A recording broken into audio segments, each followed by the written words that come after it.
I'm gonna say this as a Texas nigga, and it's not as hard as the Texans losing to the Cowboys this year, but I do want to give a shout out to the Bulldogs for going back to back. Yes, I will. Sir. I do have to honor that, and I want. I gotta honor something. No, but you can't steal my shine. You I thought that's what you were going to say. No. You got the Bulldogs out first. Okay. I want to honor Dusty Baker. Oh shit! For the Houston Astros, my guy, he done been there so many times. That's the first thing Bud should have said when he came in there, B.I. But Dusty, I got you. This is what happens. It's this camera, right? That's not what. This is what happens when you don't focus. I should have been focused on my miss, but I was trying. I thought he was finna say, "Oh, this nigga ain't gonna say the Bulldogs." Allow me to get on this Georgia platform, and talk about them Bulldogs. But nah, man, that's real. Yeah, Dusty Baker is one of my favorite managers of all time. I told Bun, I said, if they had played anybody besides the Atlanta Braves that year, because we hadn't won since '96, since the slide.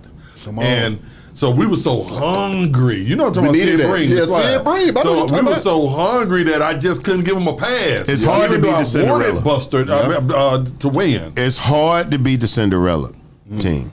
The Cinderella team typically will make it to the big game. That's real. You know what I'm saying? Because they can get by on passion. Come on. You know what I'm saying? When you can be athletic and all of that and feel like you got it, but if a nigga want it, if he really want it, he'll fuck around and beat you, or at least stay with you. Come on. You know what I'm saying? Gonna stay right there on your ass. You might be a step ahead, but only a step.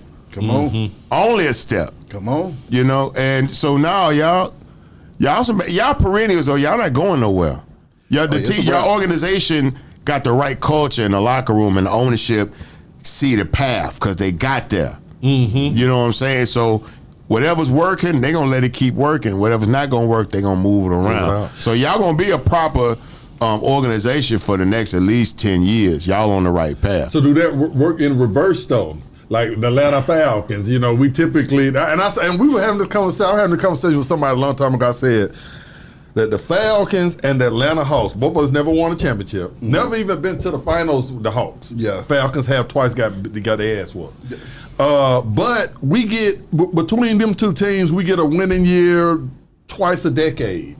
A winning season, you know, maybe I can tell you why. In terms of the Falcons, because y'all make it to the big game, but you never made it to the big game with a franchise quarterback.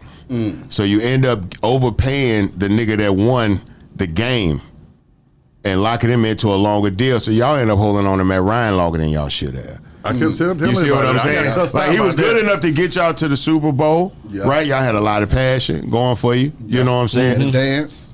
Yeah, exactly.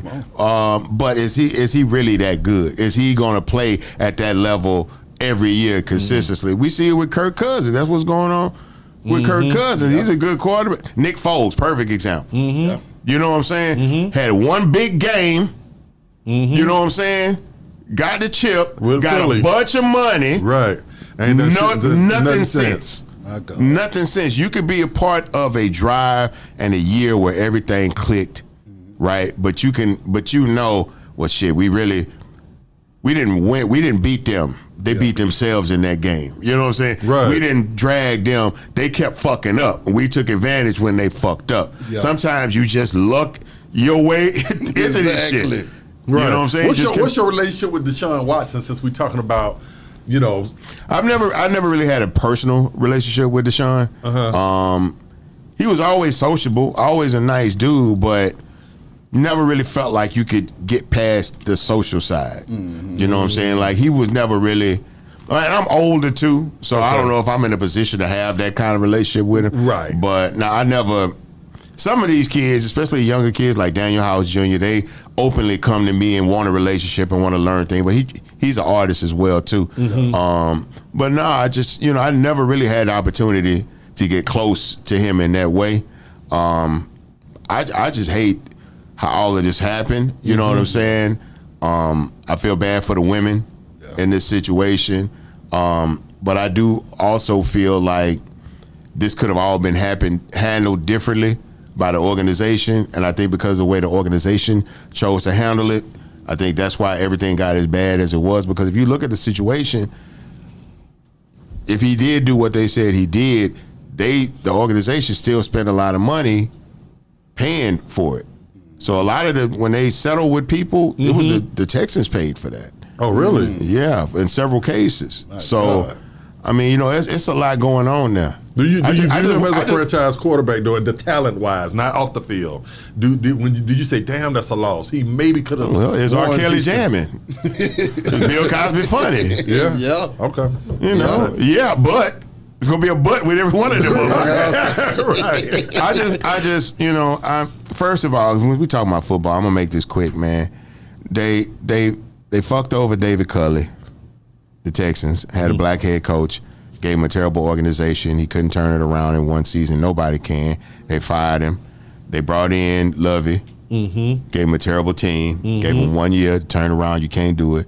Fired him. Why are you hiring people that you're not going to give enough time to put them in position to do the job at the best ability that they have? You can't give me bullshit and expect me to turn it into a pumpkin pie. Absolutely. You know what I'm saying? It's going to be a pie. It's just going to be bullshit. That's what it's going to taste like. You can dress it up or whatever. It's just going to be bullshit.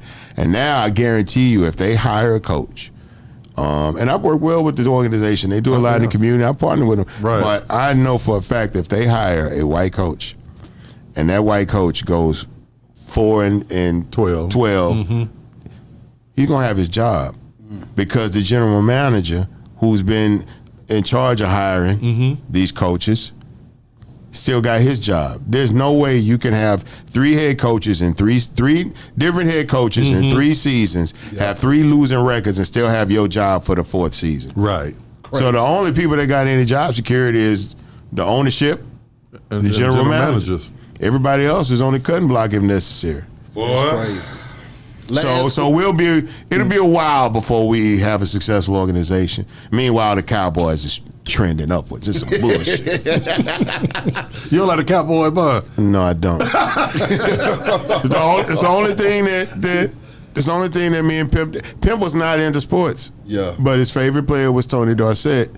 So by de facto, his favorite team was the Cowboys. Yeah. So that one thing we never discussed was football. I like Quincy Carter was one fan. I like Cowboys for a minute. Yeah.